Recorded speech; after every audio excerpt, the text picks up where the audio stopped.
കേരളത്തിൽ പലയിടത്തും ദുരിതം വിതച്ച് കനത്ത മഴ. ബംഗാൾ ഉൾക്കടലിൽ പുതിയ ന്യൂനമർദ്ദം രൂപപ്പെട്ടതിനെ തുടർന്ന് അടുത്ത 5 ദിവസം വ്യാപകമായി ഇടി, മിന്നൽ, കാറ്റ് എന്നിവയോട് കൂടിയ മിതമായ ഇടത്തരം മഴയ്ക്കും ഒറ്റപ്പെട്ട സ്ഥലങ്ങളിൽ അതിശക്തമായ മഴയ്ക്കും സാധ്യതയുണ്ടെന്ന് കേന്ദ്ര കാലാവസ്ഥാ വകുപ്പ് മുന്നറിയിപ്പ് നൽകി. മരം കടപുഴകി വീണും ഒഴുക്കിൽപ്പെട്ടും നിരവധി അപകടങ്ങളും സംസ്ഥാനത്ത് റിപ്പോർട്ട് ചെയ്തിട്ടുണ്ട്. കോട്ടയം മാളിയേക്കടവിൽ താറാവ് കർഷകൻ മുങ്ങി മരിച്ചു. പടിയറക്കടവ് സ്വദേശി സദാനന്ദനാണ് മരിച്ചത്. കനത്ത മഴയെ തുടർന്ന് 4 ജില്ലകളിൽ വിദ്യാഭ്യാസ സ്ഥാപനങ്ങൾക്ക് ജൂലൈ 19 വെള്ളിയാഴ്ച അവധി പ്രഖ്യാപിച്ചു. വയനാട്, കണ്ണൂർ, കാസർഗോഡ്, പാലക്കാട് ജില്ലകളിലാണ് കളക്ടർമാർ അവധി പ്രഖ്യാപിച്ചത്. കാസർഗോഡ് കോളേജുകൾക്ക് അവധി ബാധകമല്ല. മുൻകൂട്ടി നിശ്ചയിച്ച പരീക്ഷകളിൽ മാറ്റമില്ല എന്നും കളക്ടർമാർ അറിയിച്ചു.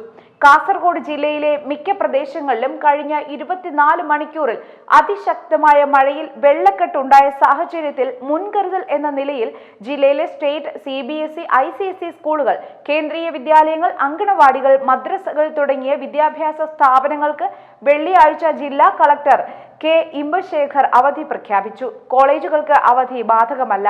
മുൻകൂട്ടി പ്രഖ്യാപിച്ച പരീക്ഷകളിൽ മാറ്റമില്ല. കണ്ണൂരിൽ മഴയും ശക്തമായ കാറ്റും തുടരുന്ന സാഹചര്യത്തിൽ കണ്ണൂർ ജില്ലയിലെ പ്രൊഫഷണൽ കോളേജുകൾ ഉൾപ്പെടെയുള്ള എല്ലാ വിദ്യാഭ്യാസ സ്ഥാപനങ്ങൾക്കും വെള്ളിയാഴ്ച ജില്ലാ കളക്ടർ അവധി പ്രഖ്യാപിച്ചു.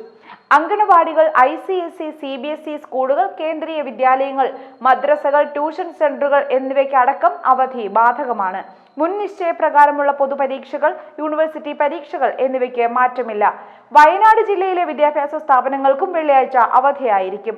ജില്ലയിലെ പ്രൊഫഷണൽ കോളേജുകൾ, അംഗൻവാടികൾ, ട്യൂഷൻ സെന്ററുകൾ ഉൾപ്പെടെയുള്ള എല്ലാ വിദ്യാഭ്യാസ സ്ഥാപനങ്ങൾക്കും അവധിയായിരിക്കും.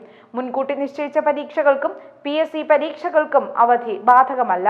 മോഡൽ റെസിഡൻഷ്യൽ നവോദയ സ്കൂളുകൾക്ക് അവധി ബാധകമല്ല. പാലക്കാട് ജില്ലയിലെ പ്രൊഫഷണൽ കോളേജുകൾ, അംഗൻവാടികൾ, കിൻഡർ ഗാർഡൻ, മദ്രസ, ട്യൂഷൻ സെന്റർ ഉൾപ്പെടെ എല്ലാ വിദ്യാഭ്യാസ സ്ഥാപനങ്ങൾക്കും 19 വെള്ളിയാഴ്ച ജില്ലാ കളക്ടർ അവധി പ്രഖ്യാപിച്ചു. മുൻകൂട്ടി നിശ്ചയിച്ച പൊതുപരീക്ഷകൾക്കും റെസിഡൻഷ്യൽ രീതിയിൽ പഠനം നടത്തുന്ന മോഡൽ റെസിഡൻഷ്യൽ സ്കൂളുകൾക്കും നവോദയ വിദ്യാലയത്തിനും അവധി ബാധകമല്ല.